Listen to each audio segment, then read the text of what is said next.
नमस्कार दोस्तों।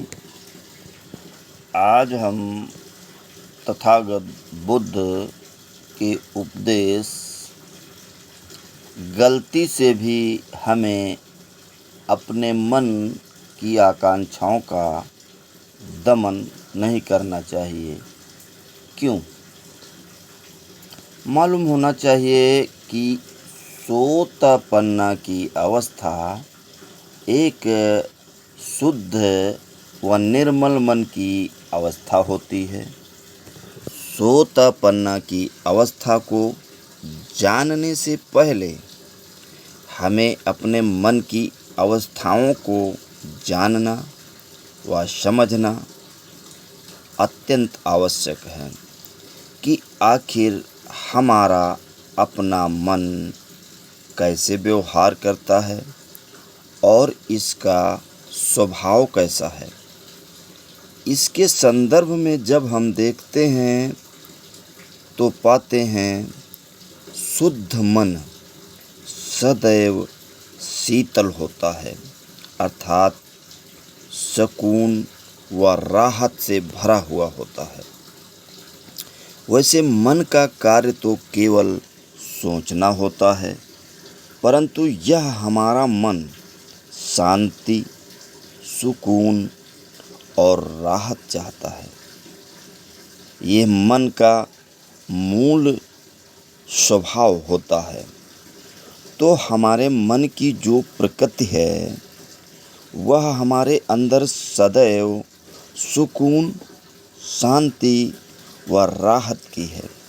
और जब यह अपने आप में तलाश में आगे बढ़ता है तो उसे राहत, सुकून व शांति हमारे 6 भौतिक अंगों से प्राप्त होती है, अर्थात हमारे 6 भौतिक अंग इसे राहत, सुकून व आनंद का एहसास कराते हैं।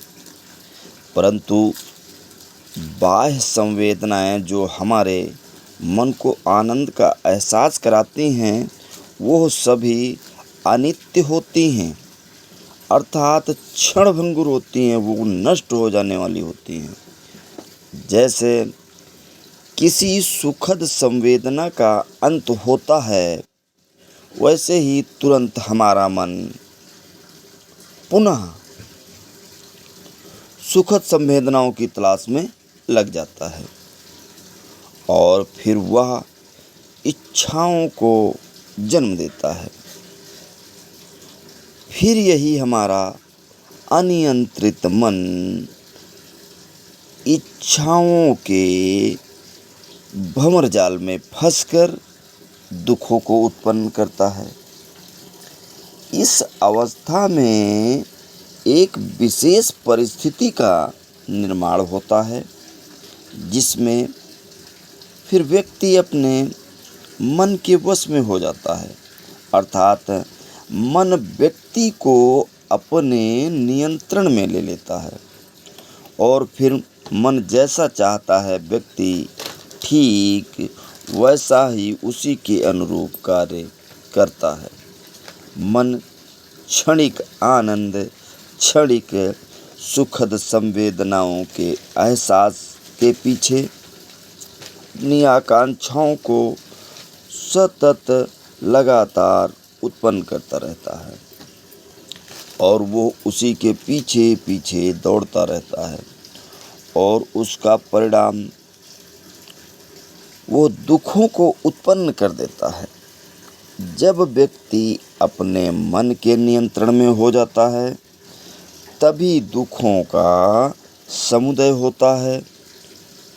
सोतापन्ना की अवस्था में व्यक्ति अपने मन पर नियंत्रण पा लेता है, अर्थात कहना चाहिए कि व्यक्ति सोतापन्ना की अवस्था में मन जो होता है वो व्यक्ति के वश में या नियंत्रण में हो जाता है।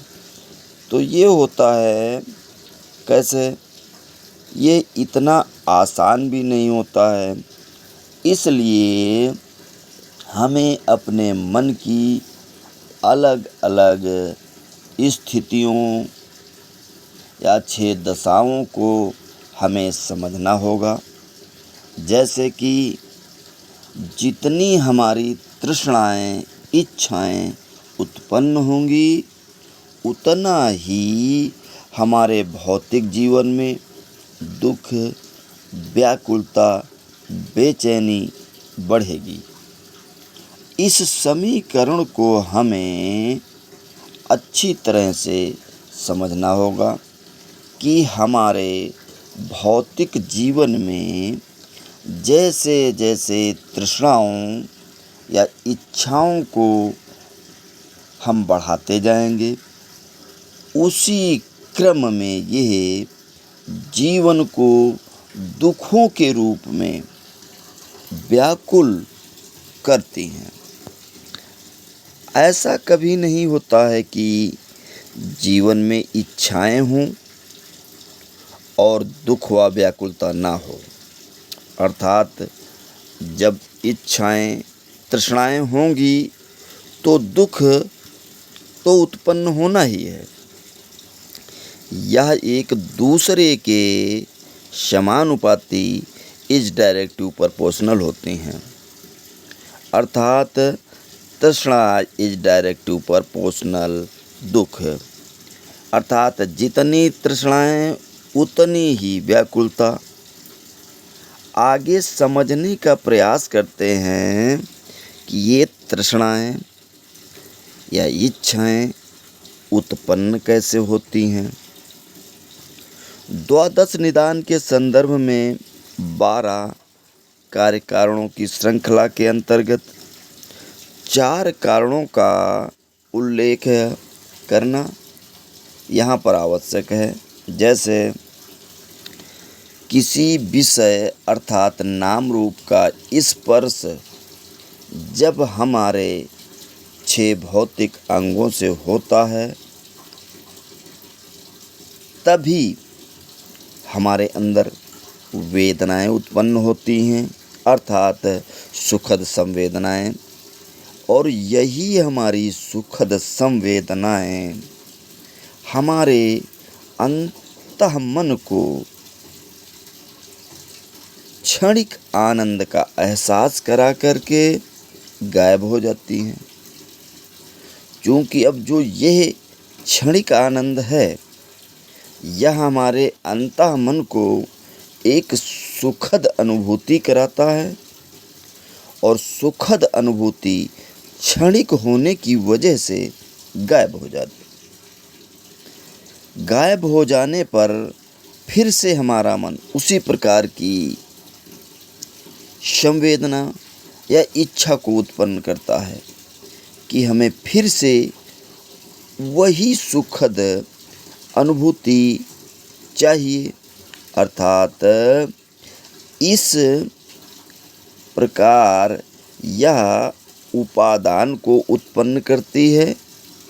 उपादान का मतलब हमारी सुखद संवेदनाओं के प्रति लगाव या मोह, या कहना चाहिए आसक्ति व राग का भाव उत्पन्न होता है। आगे हम इसे और विस्तार पूर्वक समझने का प्रयास करते हैं कि कैसे नाम रूप स्पर्श के जरिए हमारे 6 भौतिक अंगों से स्पर्श होने के बाद हमारे अंदर वेदनाओं का उत्पन्न होना और तृष्णा को जन्म देना। यही तृष्णाएं हमारे भौतिक जीवन में दुख व व्याकुलता भरती हैं। इसे आगे हम उदाहरण के माध्यम से समझने का प्रयास करते हैं।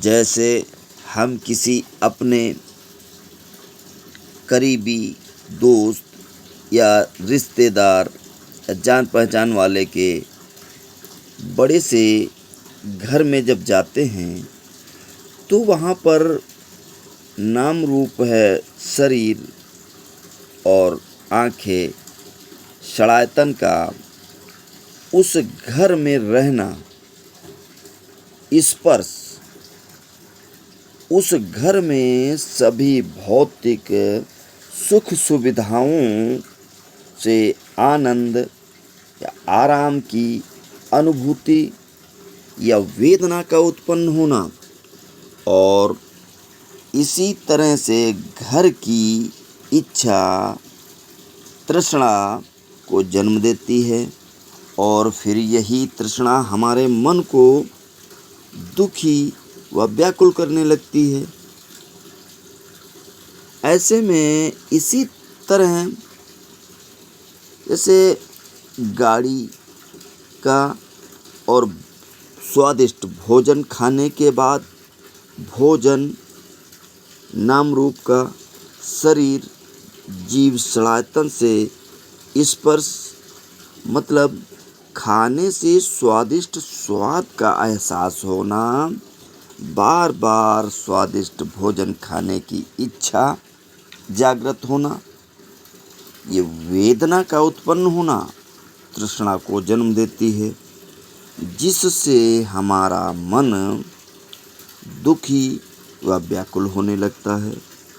ठीक इसी तरह से जब हम किसी मधुर संगीत को सुनते हैं, नाम रूप का शलायतन हमारे शरीर के कान का स्पर्श सुनने से मधुर संगीत सुनने की इच्छा या तृष्णा वेदना उत्पन्न होती है, जो तृष्णा को जन्म देती है। तृष्णा मतलब प्रबल इच्छा, बार बार मधुर संगीत सुनने की प्रबल इच्छा, यही हमारी तृष्णा है, जो जब हम नहीं सुन पाते हैं तो हमारा मन व्याकुल और दुखी होने लगता है। इसी तरह से जब कोई सुगंध हमारी नाक के द्वारा हमारे अंतः मन तक पहुंचती है और फिर हमें एक राहत व सुकून संवेदना का एहसास कराती है, पुनः उसी तरह की इच्छा उत्पन्न होती है।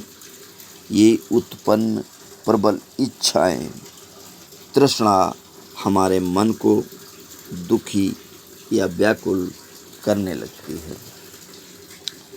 इत्र या परफ्यूम का स्पर्श मतलब सूंघने से जब परफ्यूम का संपर्क हमारे नाक से हुआ तो आनंद या सुखद संवेदना का एहसास हुआ, क्योंकि यह आनंद या सुखद अनुभव क्षणिक है, इसीलिए कुछ समय के बाद में वो समाप्त हो जाता है और फिर से उसी तरह का आनंद या सुखद संवेदना की इच्छाएं उत्पन्न होने लगती हैं कि उसी सुगंध को प्राप्त करें। जब जैसे कोई व्यक्ति शराब पीता है तो उसे पीने के बाद कुछ क्षणों के लिए राहत व सुकून का एहसास होता है। ये संवेदनाएं बाह्य व क्षणिक होने के कारण कुछ समय के बाद समाप्त हो जाती हैं, तो फिर से मन में उसी तरह के राहत व सुकून प्राप्त करने की संवेदनाएं उत्पन्न होने लगती हैं, अर्थात फिर से शराब पीने की इच्छा उत्पन्न होती है। यहाँ पर शराब विषय का संपर्क जब हमारी शलायतन जीव अर्थात शरीर से होता है तो उसे नशा या राहत सुकून मिलता है। ये वेदना उत्पन्न होती है। ये बाहरी वेदना है, क्योंकि इसे हमने बाहरी विषय वस्तु के द्वारा प्राप्त किया है, इसलिए ये क्षणिक तत्कालिक है। सुखद राहत की संवेदनाएं कुछ क्षणों के बाद समाप्त हो जाती हैं और फिर से हमारे मन में पीने की इच्छा अर्थात वो सुकून या नशा करने की इच्छा उत्पन्न होती है। यही इच्छाएं हमारी तृष्णा हैं, प्रबल इच्छाएं जो हमारे अंतः मन को दुखी व व्याकुल करने लगती हैं। वासना के दौरान शरीर का संबंध वासना से होता है, अर्थात वासना विषय शरीर के 6 अंगों में सड़ायतन और संबंध स्पर्श, जिसकी वजह से क्षणिक आनंद, सुकून व राहत का एहसास होता है, क्योंकि यह शरीर के 6 अंगों के माध्यम से बाह्य संवेदनाओं से मिली हुई क्षणिक व अनित्य हैं, जो कुछ समय के बाद में समाप्त हो जाती हैं और जैसे ही ये संवेदनाएं नष्ट होती हैं वैसे ही हमारा अंतर्मन पुनः उन सुखद संवेदनाओं को जन्म दे देता है, अर्थात उन वासनाओं को या सुखद क्षणिक आनंद को प्राप्त करने की इच्छा को जन्म देता है। वो इच्छा, हमारी तृष्णा फिर से हमें व्याकुल और परेशान करने लगती है। इस प्रकार से यहाँ पर हम देखते हैं कि किस प्रकार से विषय का संपर्क हमारे भौतिक शरीर के 6 अंगों से होता है और ये सुखद संवेदनाएं बार बार उत्पन्न हो करके हमारे अंदर प्रबल इच्छा या तृष्णा को जन्म देती हैं।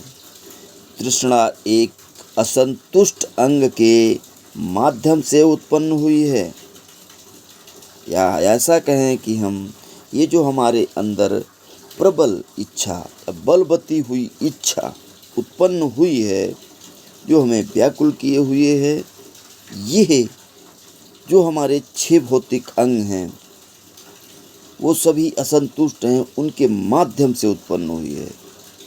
इसीलिए ये संतुष्ट नहीं होती, इसी कारण ये हमें दुख और व्याकुल किए रहती है। अब आगे हमें अपने मन को समझने के लिए आगे कुछ और चीज़ों को भी समझना होगा। हमारा जो ये अंतर्मन है, इसके 2 कार्य हैं। एक राहत, सुकून, आनंद के एहसास को प्राप्त करना और दूसरा है सतत सोचते रहना। तो ये सोचेगा ज़रूर, सोचने के साथ साथ उसे सुकून, आनंद और राहत भी चाहिए। इसलिए यह हमारा अंतर्मन राहत व सुकून पाने के लिए लगातार सोचता रहता है।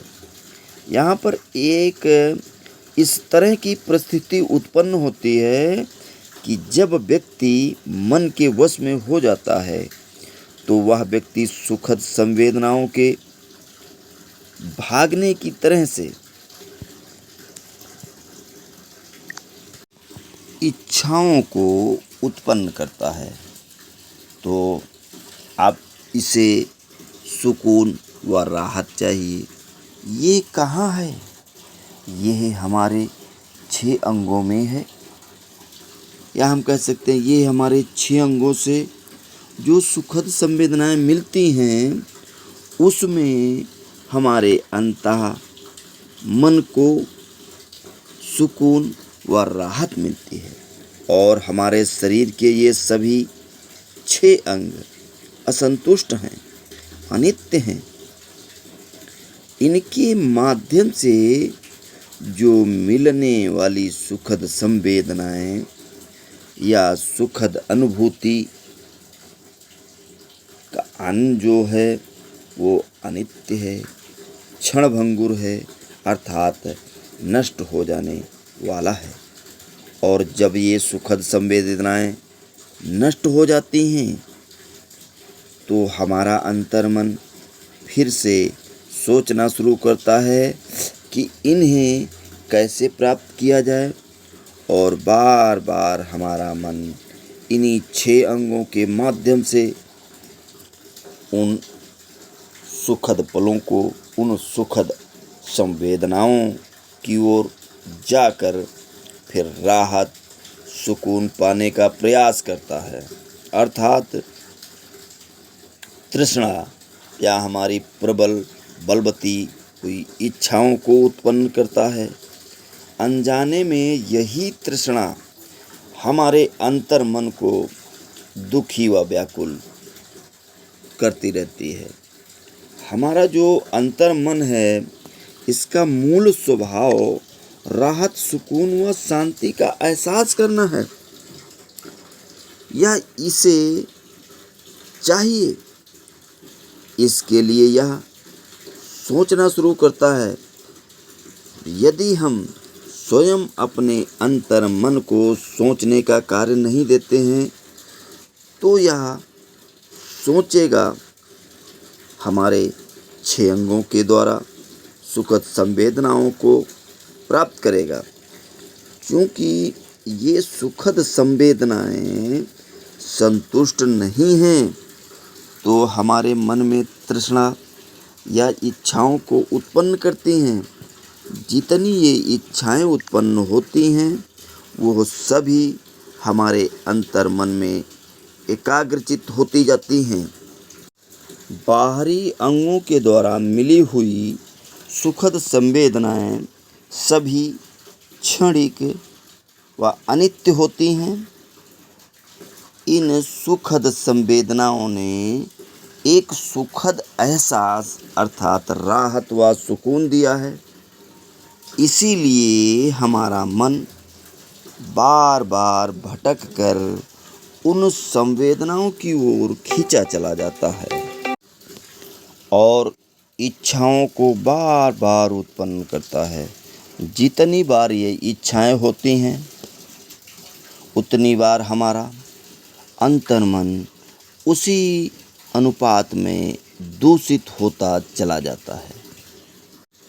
जाने या अनजाने में धीरे धीरे हमारे अंतर्मन में इतनी इच्छाएं भर जाती हैं कि यह हमारा अंतर्मन पूर्ण रूप से व्यथित, व्याकुल, बेचैन होने लगता है और अंतर्मन का मूल स्वभाव जो होता है वो परिवर्तित हो जाता है। जो उसका मूल स्वभाव राहत, सुकून, शांति का होता है वह व्याकुलता, बेचैनी व घबराहट में परिवर्तित हो जाता है। ये इच्छाएं उत्पन्न कहाँ से होती हैं? हमारे 6 अंगों से हर एक सुखद संवेदना एक नई इच्छा को जन्म देती है, जिससे हमारा ये अंतर्मन दुखी या व्याकुल हो जाता है। यहाँ पर मुख्य बात यह है कि ये सभी 6 अंग मिलकर जिन सुखद संवेदनाओं को महसूस या उनका एहसास करते हैं वो सभी की सभी क्षणिक और अनित्य होती हैं और वो उसी में रहना चाहते हैं।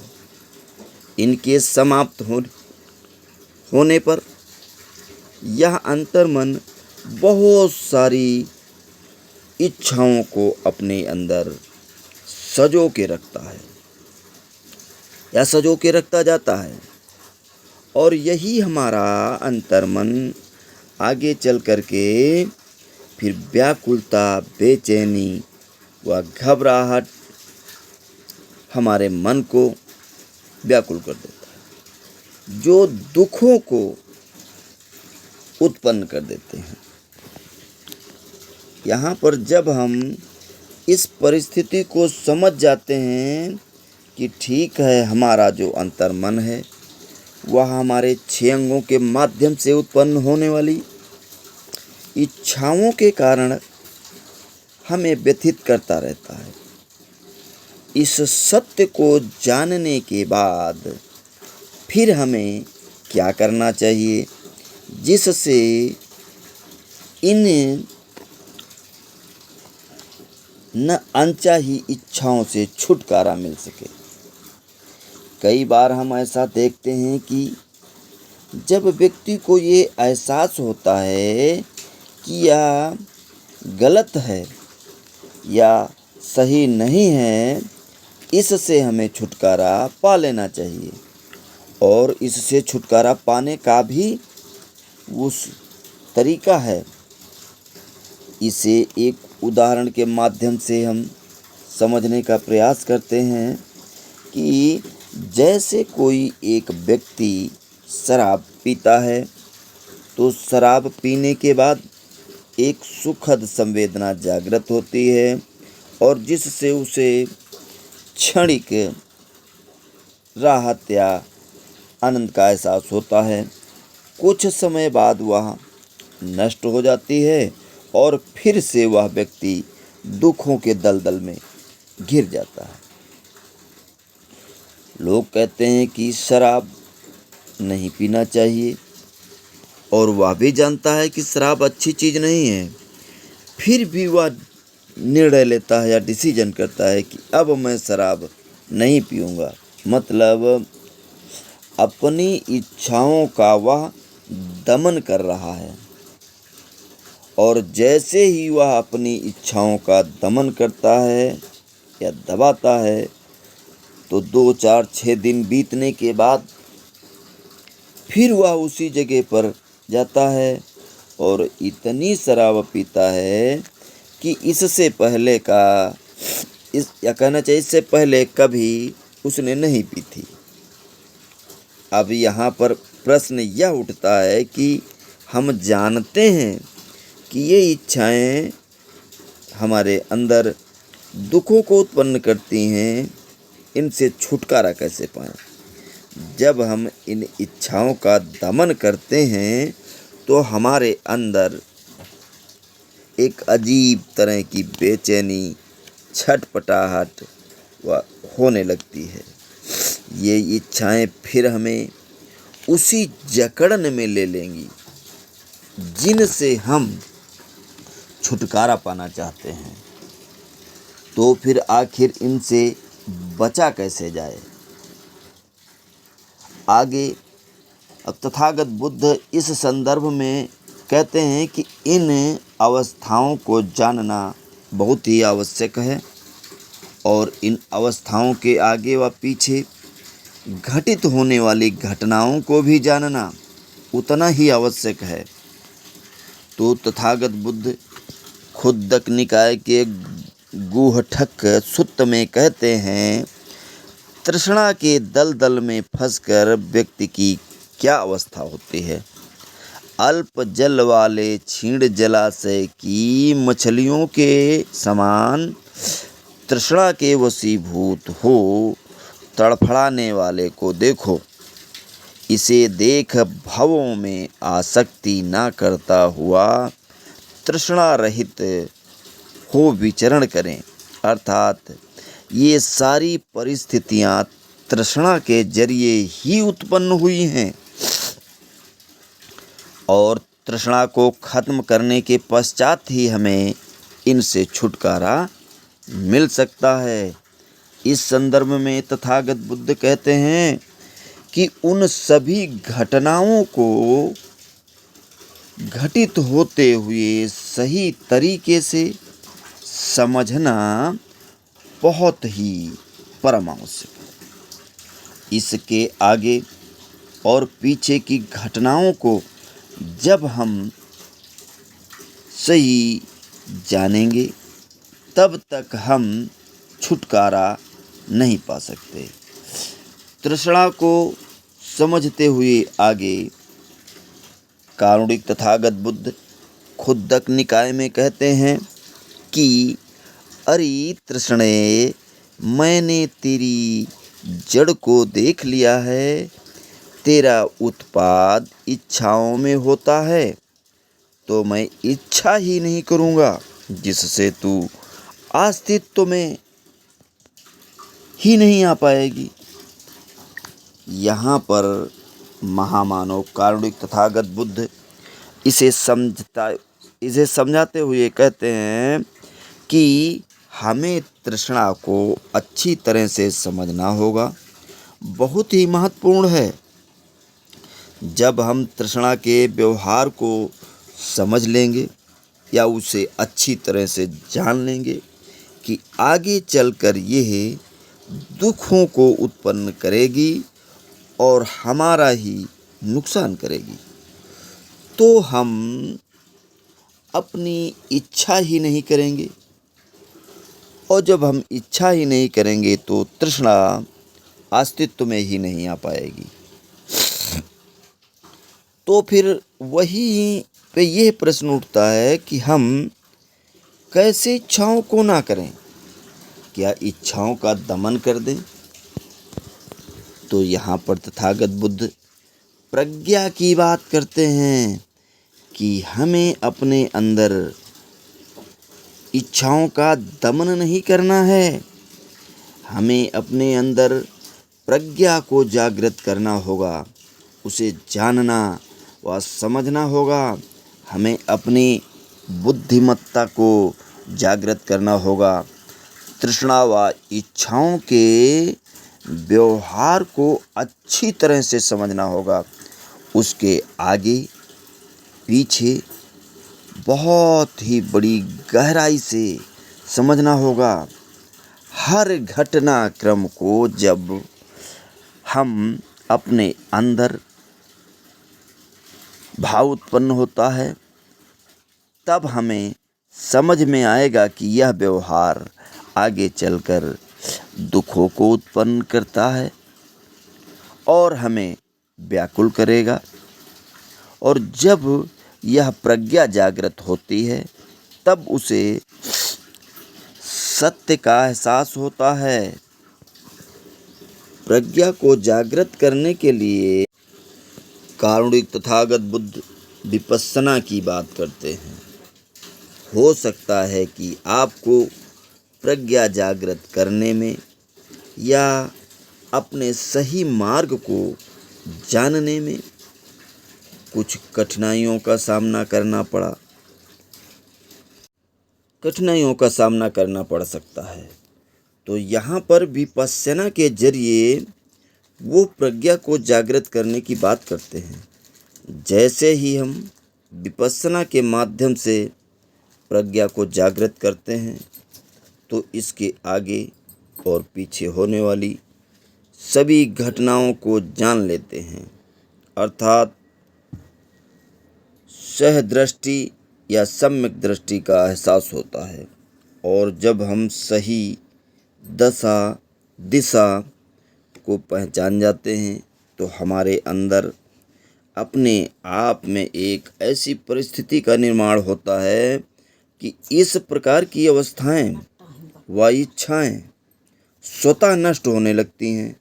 और इन्हीं अवस्थाओं को विपश्यना के माध्यम से प्राप्त करना है एक सर्वश्रेष्ठ अवस्था कहा जाता है।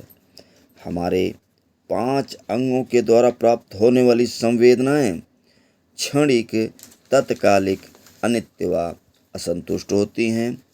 इन 5 अंगों को कभी भी संतुष्ट नहीं किया जा सकता है।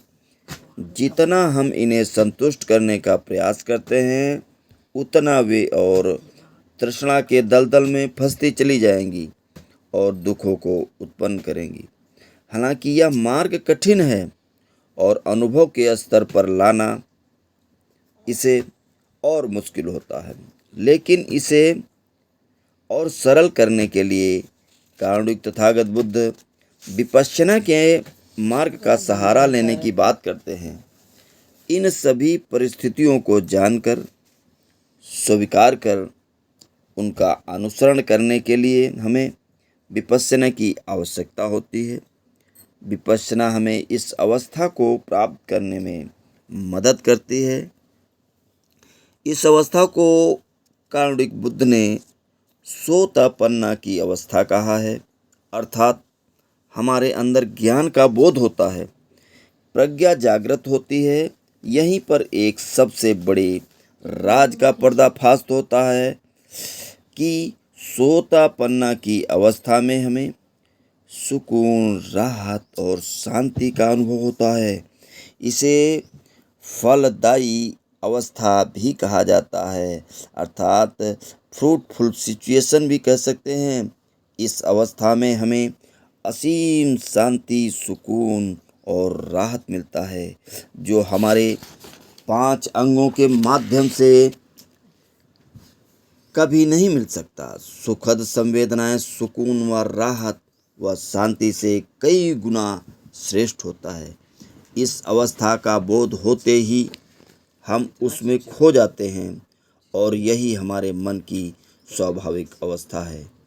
इसी अवस्था को अमृत पद भी कहा गया है और इसे शब्दों में व्यक्त करना बहुत कठिन है। मन एकदम शांत और भौतिक चीज़ों से विमुक्त हो जाता है और विचरण करता है। धन्यवाद।